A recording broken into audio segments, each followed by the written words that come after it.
The next round begins with a commonly played expert tool. I open a spade and my partner bid 3 no trump, and what we play is called two-tiered splinters. Most people play that bidding 4 clubs, 4 diamonds, or 4 hearts over a spade, which shows shortness in that suit and a game raise. But it's become more common among expert players to play 2 different ranges of splinters.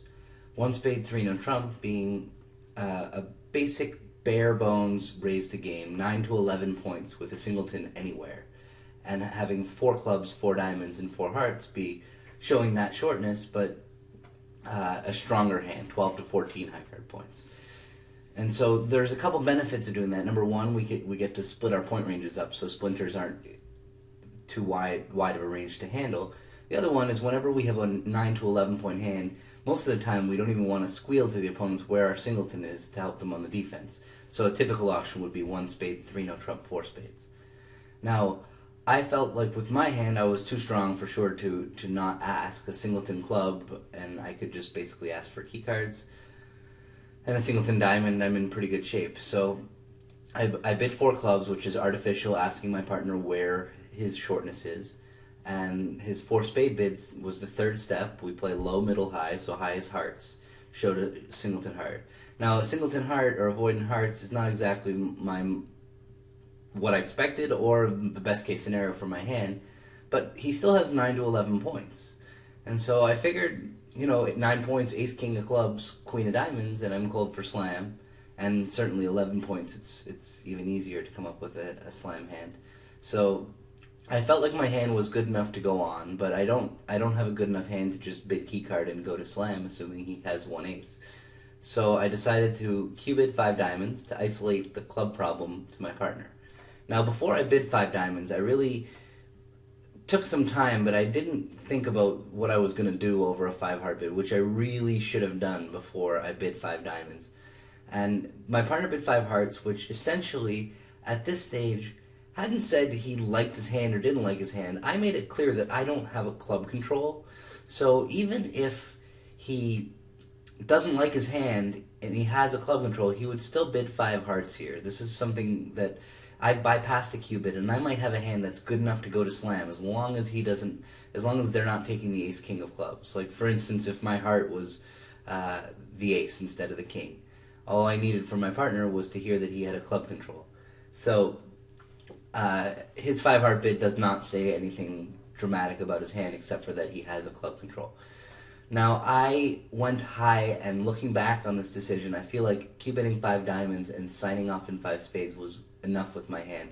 But I started thinking, it's pretty hard to place 9 points where we're not going to have a play for slam, maybe a finesse or something. So I jumped to 6, and that ended the auction.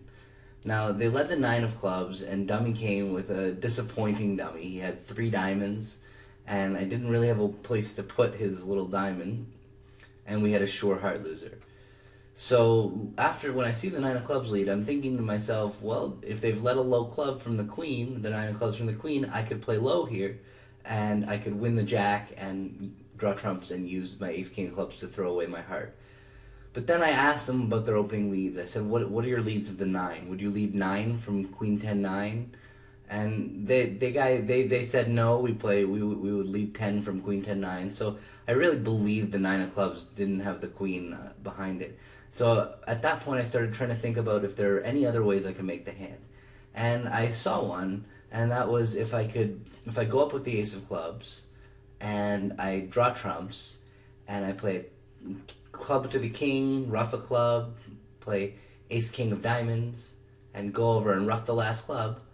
Now, if I lead the last heart, since I've already taken two rounds of diamonds and gotten rid of all the clubs, if the person with the ace of hearts doesn't have a third diamond, they're going to have no choice but to give me a ruff and a slough, which means I'll be able to discard one of my hearts and ruff it in the other hand.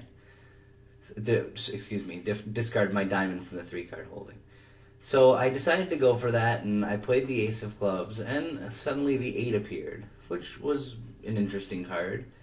And so I drew trumps, and I went on my way. My plan was to do what I said, to rough out the clubs. And I played the jack of clubs, and I thought about finessing again, but I didn't. I went up king, and I see the 10. That was an interesting card. And now when I played the deuce of clubs, the queen popped up, and my 7 was high. I was, wow, that was a bonus. And I made my, so I went over to dummy, and I used my 7 of clubs to throw away my heart. And I had no idea to my last trick, and I made my slam. It was a pretty unfortunate lead for them. The 9 of clubs turned out to be the worst possible lead, and making 6, we'll say we didn't get lucky. So after that pretty nice 6 spades we just made, the momentum was high, but now I picked up this ridiculous 7-5. I'm no expert on what to do with these hands, but one thing I know is that bidding aggressively when you don't know you have a fit yet is dangerous.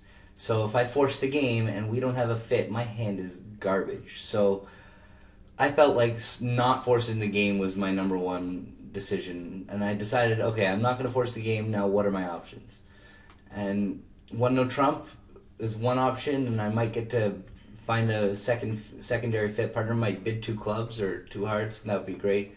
But I had another option available to me that felt like the most sensible action, and that was to bid 3 clubs, with showing a long club suit and an invitational hand. I was suppressing my heart suit, but at least over whatever partner bids, I could bid 4 hearts, and my partner should have a clue that I have a very distributional hand. Because if I had 4 hearts and long clubs, I probably would have just started with 1 no trump, because it would have been more likely that we would have had a heart fit, been able to find a heart fit with 1 no. So I bid 3 clubs, natural and invitational, and Joel jumped to 4 spades, which was, I guess I could have expected that, seen it coming, but it was ugly. So I had to decide what to do, and it felt like scrambling for a 5-level fit at the 5 level was not my, I really didn't want to be doing that. So I passed 4 spades.